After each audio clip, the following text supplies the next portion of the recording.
যত ভক্তজন বন্দনা করি আমি সবার চরণ।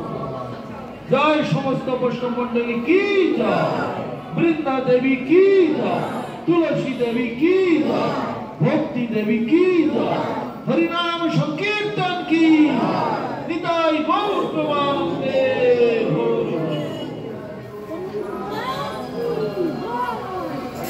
জয় বিষ্ণুপাদ পরমহংস পরিপয় আচার্য পরিদর্শক শিল ভক্তি অমল পরমহংস গোস্বামী গুরু মহারাজ কি জয়। গুরু মহারাজ হরে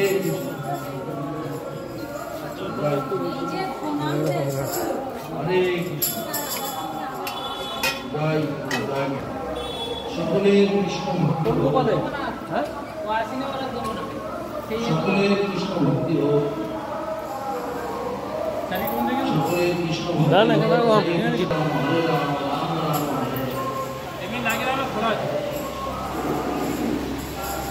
আশীর্বাদ আশীর্বাদ মামাকে ভালো করে চালাও।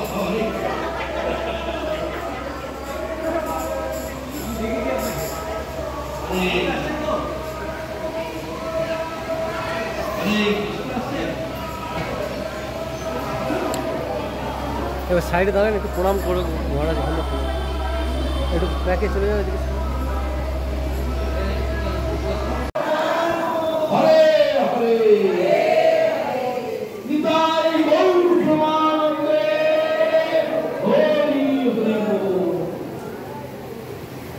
আজ বিশেষ দিন, বছরে একবার মাত্র আসে। এই দিনটি সকলের কাছে অত্যন্ত পূজনীয়, অত্যন্ত শ্রদ্ধেয়, অত্যন্ত পালনীয়। সেটি হচ্ছে অনাদি আদি গোবিন্দ কৃষ্ণ, অনাদি আদি গোবিন্দ কৃষ্ণ তার আজকে প্রকট দিবস, আবির্ভাব দিবস। তুমিও কোনো অবস্থান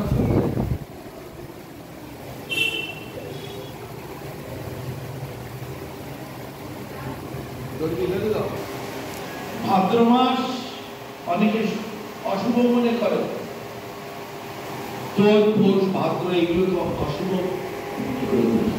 কিন্তু অশুভ কোনটাই না। অশুভ সেই দিন যেদিন ভগবানের নাম শুনবার, কীর্তন করবার, পঠন পাঠন করবার সুযোগ আমাদের না হয়, সেই দিনটাই অশুভ।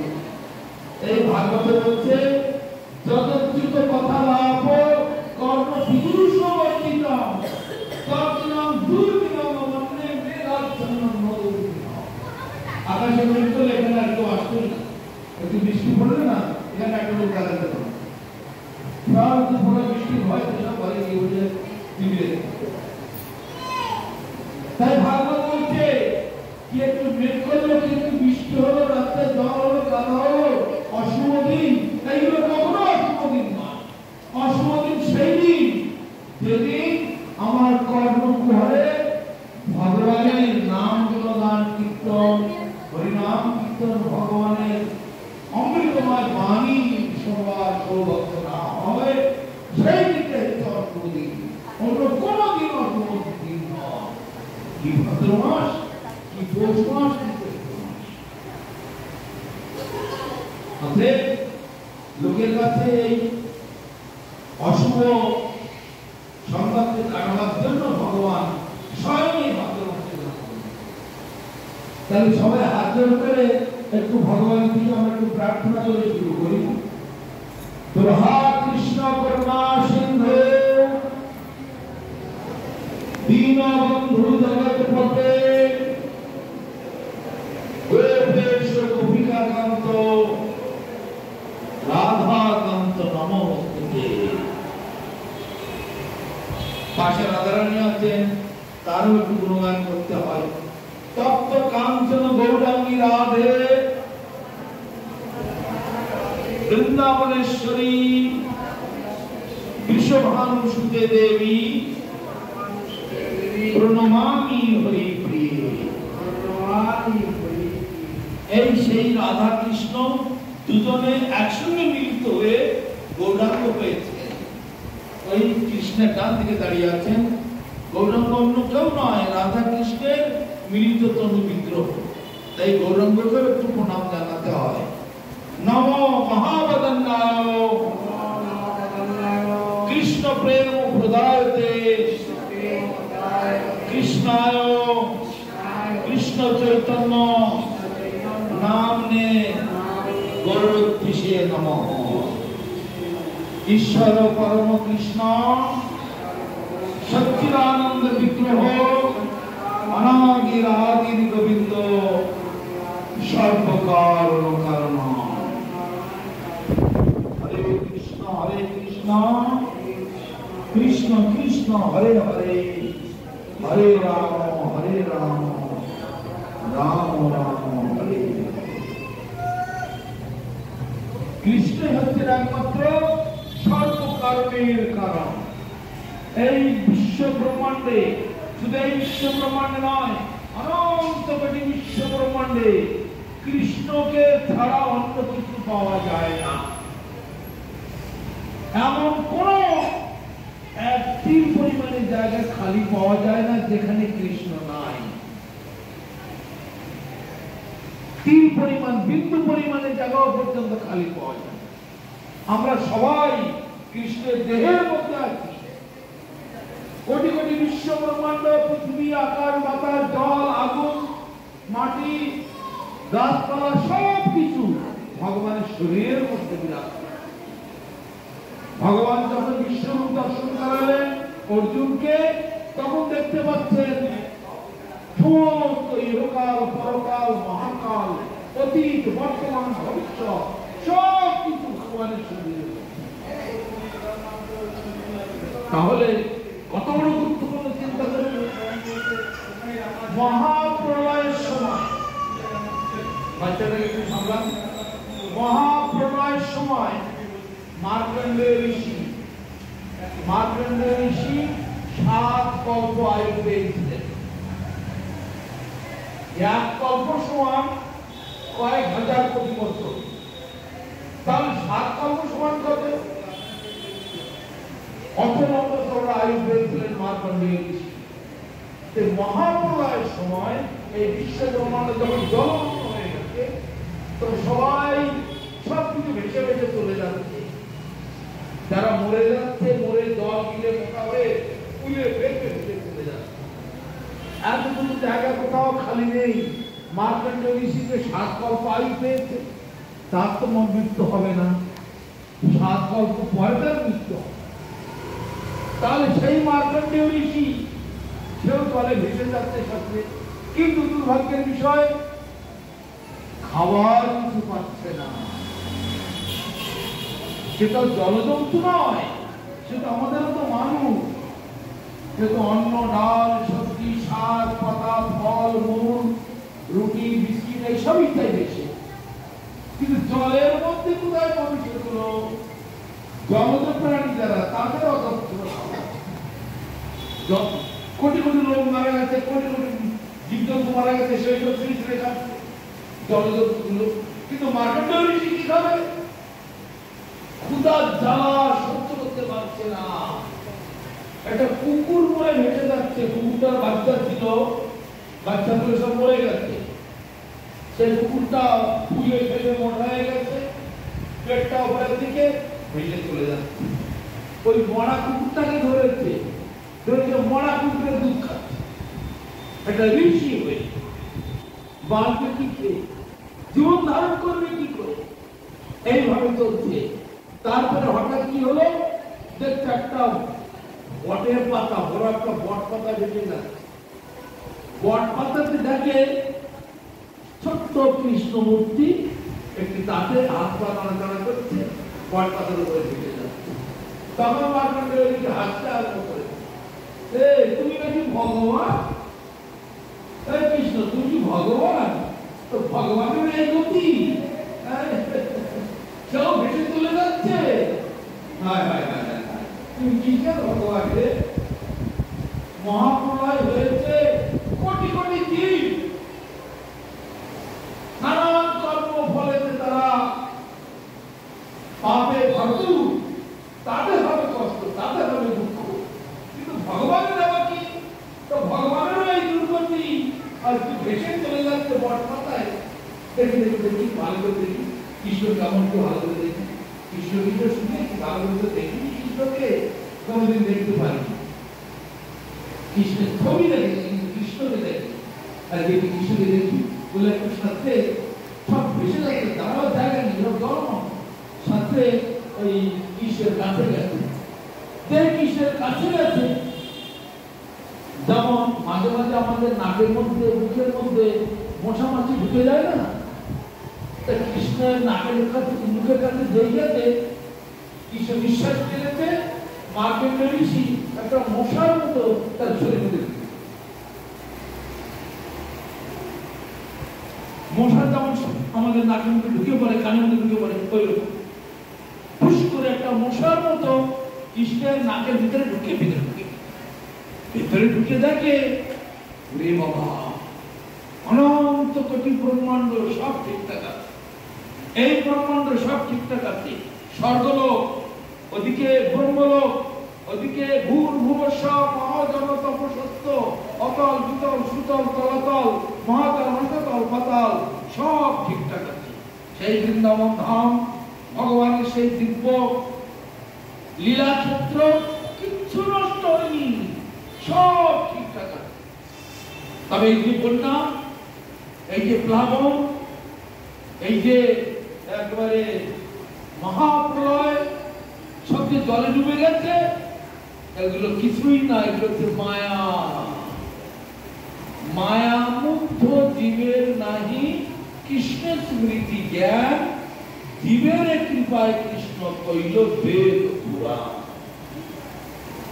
জীবকে কৃপা করবার জন্য ভগবান বেদ পুরাণ রচনা করে দিয়েছে সেইগুলো একটু পড়ো একটু জানো একটু বোঝো কিন্তু কলিযুগে জীব এমন দুর্ভাগা ঘরে আলমারি ভর্তি বড় বড় লাইব্রেরি ভর্তি তাদের বইপত্র কিন্তু যত সব আজে বাজে বইটা আমার কোনো কল্যাণে লাগবে না কোনো কাজে লাগবে না সেই সকল বই কিন্তু গীতা ভাগবত রামায়ণ মহাভারত বেদ বেদান্ত উপনিষদ পুরাণ সংহিতা চৈতন্য চৈতন্য ভাগবত কোনো কাজের বই না দুনিয়ার কোটি কোটি বই সব পড়ছে সেই সকল পঠন পাঠন অকারণ বেকার কোন মূল্য নেই যে ভক্তি কৃষ্ণ ভক্তি হবে যে বইতে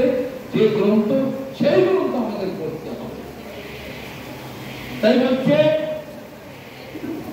জড়বিদ্যা যত মায়ার বৈভব তোমার ভজনে বাধা মোহ জনমিয়া অনিত্য সংসারে জীবকে করে গাধা সেই গাধা হয়ে সংসারের বোঝা বহিল অনেক কাল আর বার্ধক্য এখন শক্তির অভাবে কিছু নাহি লাগে ভালো জীবন যাতনা হইল এখন সে বিদ্যা অবিদ্যা তারপরে মহাপ্রভু আরো বলছেন হে দিগ্বিজয়ী পণ্ডিত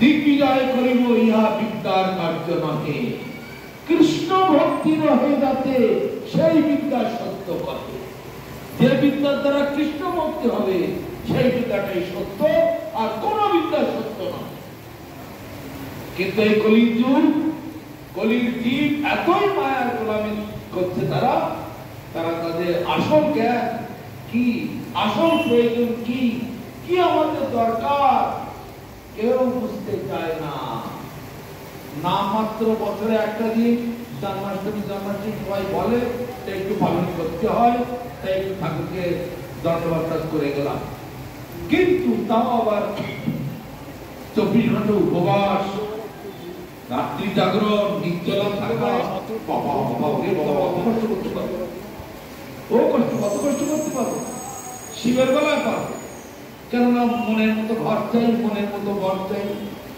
শিবের বেলায় পারবো কিন্তু বাবা কৃষ্ণের বেলায় পাবো না একাদশী করতে বললে কেউ রাজি নয় মনে বাবা একাদশী আবার কিছু করে নাকি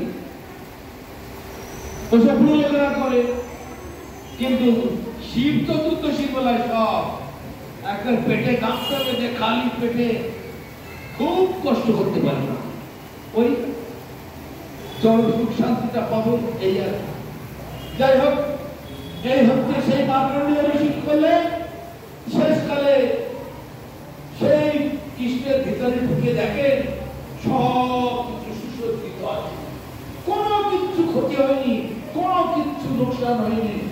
একটা বিন্দু মাত্র একটা ধুলিকণা বালুকণা পর্যন্ত নষ্ট হয়নি এই ব্রহ্মাণ্ডে। মহাপ্রলয় হয়েছে, বাস ডুবে গেছে।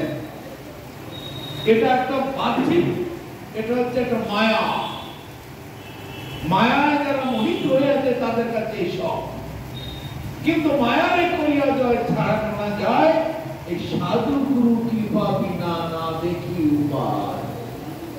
সাধুগুরু বৈষ্ণবের কৃপাতেই আবার গীতাতে বলছে ভগবান এই দৈবী শেষা গুণময়ী মম মায়া দুরত্যয়া মায়ের প্রতন্তে মায়া মেতান্তরন্তিতে।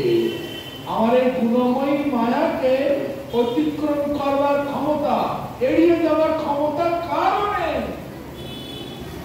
কিন্তু তিনি আমার প্রতি শরণাপন্ন হবে, আমার প্রতি তিনি অনুগত হবে, এই মায়া তাকে রেহাই দেবে, মায়া তাকে কোনো ক্ষতি করবে না।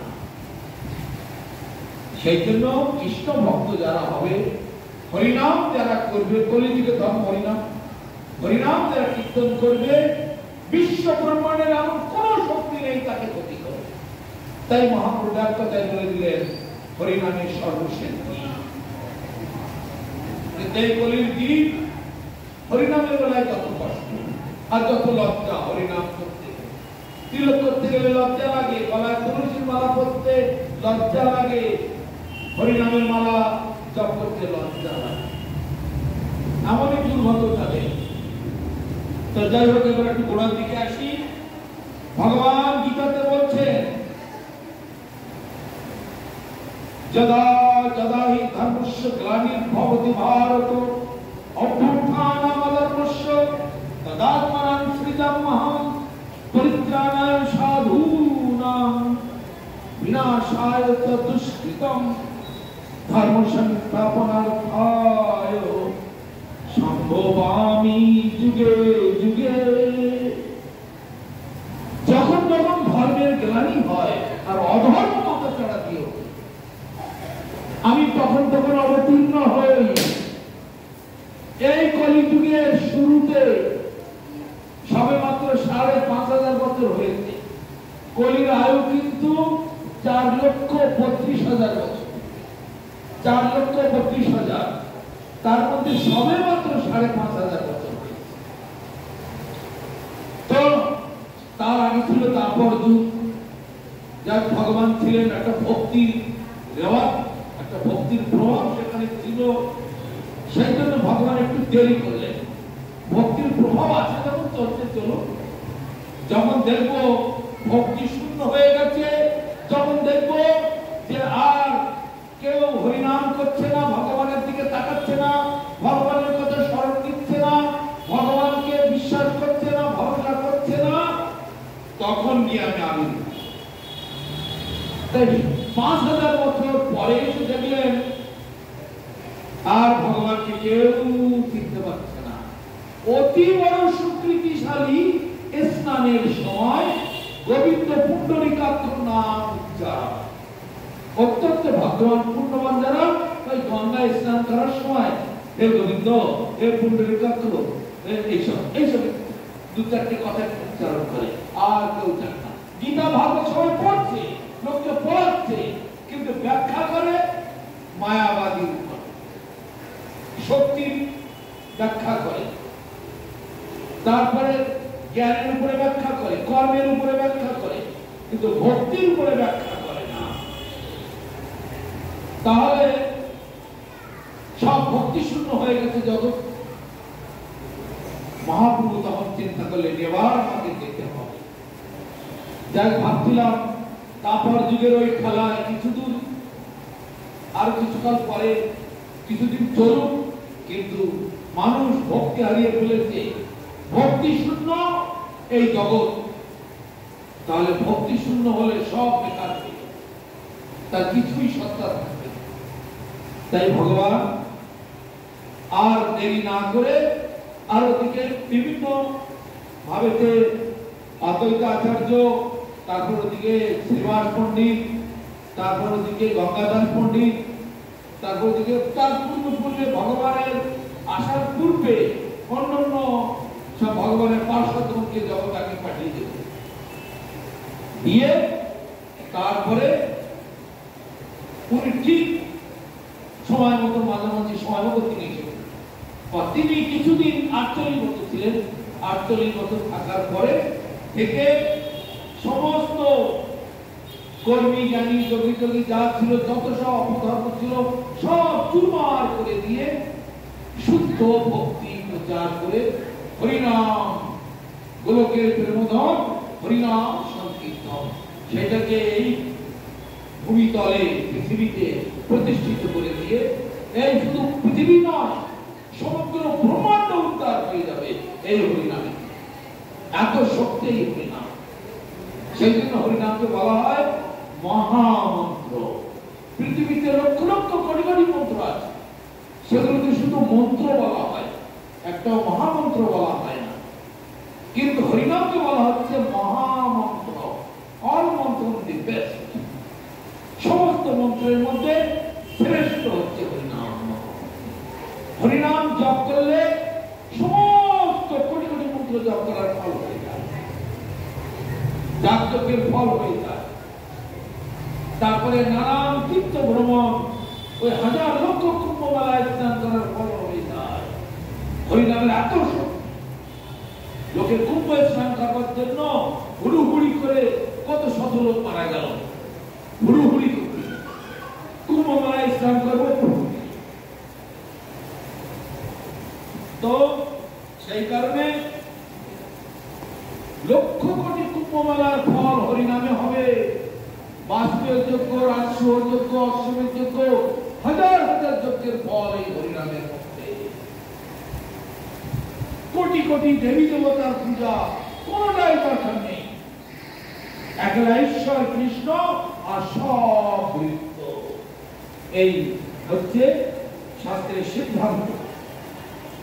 সেই কৃষ্ণ বড় কৃপা করে আমাদের সামনে আজকে আবির্ভাব লীলা প্রকট করছে। অজ্ঞমূর্খ মানুষেরা কি মনে করে, তাহলে ভগবান একদিন ছিল না, এই কি ভগবানের জন্ম হলো? ভগবান সর্বকালীন ছিলেন, সর্বকালীন আছেন, সর্বকালীন থাকবে। এটা হচ্ছে লীলা, আবির্ভাব লীলা, মানে জন্ম লীলা।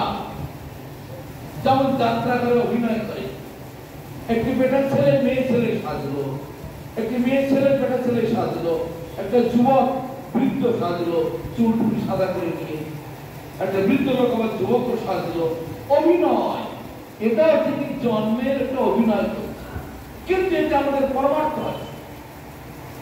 কেন? ভগবানের সঙ্গে সম্পর্কযুক্ত যা কিছু, ভগবানের নাম ধাম রূপ গুণ লীলা পরিকর বৈশিষ্ট্য সব কিছু মধ্যে ভগবানের সঙ্গে যোগ আছে। আর ভগবানের সঙ্গে যেটা যোগযুক্ত, সেইটা আমরা যদি অনুশীলন করি, আমরা যদি তাদের সেই সঙ্গ করে থাকি, তাহলে আমাদের কল্যাণ হবেই, মঙ্গল হবে। সেই জন্য জগতের মানুষ বৈষ্ণবদের সাধুদের সঙ্গে করতে আসে, কেন এরা ভগবানের সঙ্গে যুক্ত হয়ে আছে, জুড়ে আছে, ভগবানের সেবায় লেগে আছে। এদের সঙ্গ করলে আমরা এই ভবসমুদ্র পার হয়ে যাব। এটা জগতের মানুষ বুঝতে পারে। তো সেই ভগবান বড় কৃপা করে আমাদের সামনে আবির্ভূত। এই জন্মলীলা যেখানে আবির্ভূত হয়েছে, এই আবির্ভাব শুধু এখানে নয়, আরো কত ব্রহ্মাণ্ড আছে, কোটি কোটি ব্রহ্মাণ্ড, অনন্ত কোটি। কোন ব্রহ্মাণ্ডে রাম অবতার, কোন ব্রহ্মাণ্ডে নরসিংহ অবতার হচ্ছে, কোন ব্রহ্মাণ্ডে বামন অবতার, কোন ব্রহ্মাণ্ডে মৎস্য অবতার, কুর্ম অবতার, বরাহ অবতার, নানা অবতার হচ্ছে। এই জন্মলীলা, আজকে জন্মাষ্টমী, এই জন্মাষ্টমী আবার কোন কোন ব্রহ্মাণ্ডে হচ্ছে, সেখানেও জন্মাষ্টমী হচ্ছে, সেখানেও রাম রাবণের যুদ্ধ হচ্ছে, সেখানেও মহাভারত কুরুক্ষেত্রের যুদ্ধ হচ্ছে, সেখানেও হিরণ্যকশিপু বধ হচ্ছে, নরসিংহ সেদিন কোটি কোটি ব্রহ্মাণ্ড, অনন্ত কোটি ব্রহ্মাণ্ড, সব সময় ভগবান লীলা করেই চলেছে, খেলা করেই চলেছে। লীলা মানে খেলা, দিব্য খেলা। আর আমরা যেটা করি সেটা হলো খেলা, আর ভগবান যেটা করে সেটা হলো লীলা। তা ভগবানের এই খেলাটা কে বলা হয় লীলা। তিনি আমাদের মতো নন, কিন্তু আমাদের মধ্যে আমাদের মঙ্গলের জন্য আমাদের মতো সেজে আসে। তাই বলছে কৃষ্ণের যথেষ্ট খেলা সর্বোত্তম নরলীলা, নরপপু তাহার স্বরূপ, গোপ বেশ বেণুকর, নব কিশোর নটবর, নরলীলার হয় অনুরূপ। কৃষ্ণ সবসময় যুবক থাকে, তরুণ বেশ, নবকিশোর, কিশোর বেশ, যেমন মন্দিরে দেখছেন এরকম বেশি থাকে। এই বেশে থাকলে বেশি ভালো লাগে। কেন? এই বিষয়তে থাকলে পাঁচটা সম্পর্ক সুন্দর ভাবে উপলব্ধি করতে পারেন, আনন্দ করতে পারেন। শান্ত, দাস্য, সখ্য, বাৎসল্য, যে যেমন চাইবে তার কাছে সেইভাবে তিনি হয়ে যান। অতএব তার এই অপূর্ব লীলা যিনি একবার উপলব্ধি করতে পেরেছে, জন্ম সফলতার কৃষ্ণ দর্শন যার ভাগ্য হইয়াছে একবার। এই কৃষ্ণ যার দর্শন হয়েছে, এমনকি অসুরাদি পর্যন্ত তার সঙ্গে শত্রুতা করছে, তবু তাদের কল্যাণ হচ্ছে, তাকে দর্শন করতে পারছে। দর্শন মাত্রেই জীবের কল্যাণ হয়। তাই জন্য ভগবান যখনই আসুক, যে লীলাই করুক না কেন, তার সঙ্গ করতে পারলে বা তার সঙ্গ যারা করেছেন তাদের সঙ্গ যদি আমরা পাই, যেমন এখন মহাপ্রভু নাই, কিন্তু আমাদের পূর্বে যারা যারা মহাপ্রভুর সঙ্গ করেছিলেন, সেই ভক্তদের সঙ্গবাদ যারা করেছেন, তাদের সঙ্গবাদ যারা করেছিলেন, তাদের সঙ্গবাদ যারা করেছিলেন, তাদের সঙ্গে যারা করেছিলেন, আমরা তখন তাদের সঙ্গ পাচ্ছি। সুচিক্ষিত পথ, শ্রৌত পথটাতে এই জ্ঞান, এই শিক্ষা জগতে আসে। অতএব মহাপ্রভু কিছু শিক্ষা দিয়ে গেছেন, নিত্যানন্দ প্রভু মহাপ্রভু সেই শিক্ষা তার পরবর্তী জেনারেশন তারা সেটা পৃথিবীব্যাপী প্রচার করেছেন।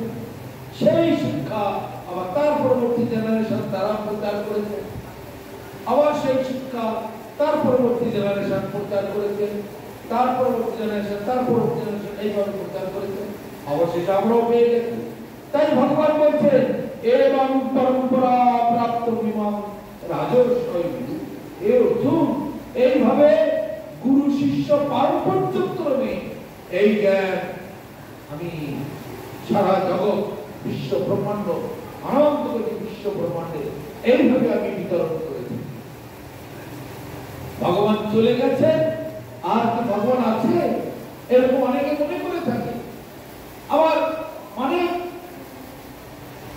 দু চার কথা পড়ে একটু কি আবার বলতে চায় তারা, ভগবান বলে তো আছে নাকি, কেউ কি দেখেছে?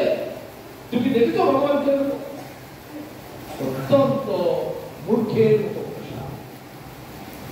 গাড়ি চলে, গাড়ি ড্রাইভার কি দেখা যায়? ড্রাইভার না থাকলে গাড়ি চলে? প্লেন টাকাতে চলছে, পাইলট যে তাকে দেখা যায়? পাইলটকে দেখা যায় নাকি? পাইলট না থাকলে প্লেন চলবে? ড্রাইভার না থাকলে গাড়ি চলবে? অতএব সমস্ত জীবের মধ্যে ভগবান ড্রাইভার হিসেবে প্রত্যেকটা প্রাণী 84 লক্ষ প্রকারের জীব, পিপিলিকা থেকে শুরু করে ভাইরাস, ব্যাকটেরিয়া থেকে শুরু করে অ্যামিবা থেকে শুরু করে বৃক্ষলতা, গুল্ম, তারপরে পোকা মাকড়, গরু ছাগল কুকুর বাঘ ভালো ঘাটে ঘোড়া মানুষ, যত কিছু জীব যারা চলমান চলছে, যারা নড়াচড়া করছে, যারা তারা জীবন, তার সেই জীবন যেখানে আছে সেটাই হচ্ছে ভগবান। জীব ভগবান হচ্ছে পূর্ণ পরিপূর্ণ আত্মা, আর এই ক্ষুদ্র ক্ষুদ্র প্রাণী এরা সব হচ্ছে জীবা। আত্মাই হচ্ছে ভগবানের অংশ। অতএব আমাদেরকে সেই ভগবানকে জানতে হলে এইভাবেই জানতে হবে। ভগবান না থাকলে কোনো কিছু চলতো না। পাওয়ার হাউসকে অস্বীকার করা যায় না। পাওয়ার হাউস বলে কিছু নাই। এই যদি বলে যে বোকালো, পাওয়ার হাউস না করে পাওয়ার করতে কি করে, লাইট জ্বলতে কি করে, তাই না? আচ্ছা, নিশ্চয়ই পাওয়ার হাউস আছে। সেরকম ভগবান আছে, তাই চন্দ্র সূর্য গ্রহ করা সব দয়াত্ম হচ্ছে। সূর্য তব ভয়ে বায়ু বয়, চন্দ্র সূর্য সমুদয়, তব মতে সংসার ভালো। ভগবানের আদেশে বাতাস বইছে, চন্দ্র সূর্য উদয়ত্ত হচ্ছে, কোটি কোটি ব্রহ্মাণ্ড ইচ্ছা মতো ভগবানের ইচ্ছা মতো সব ঘুরঘুরি করছে, কোটি কোটি গ্রহ নক্ষত্র সব ভগবানের ইশারা দিয়েছে। সেই মানুষ সীমিত জড়জ্ঞান নিয়ে পড়ে থাকে, তাদের কাছে এই ধরনের তাদের মন্তব্য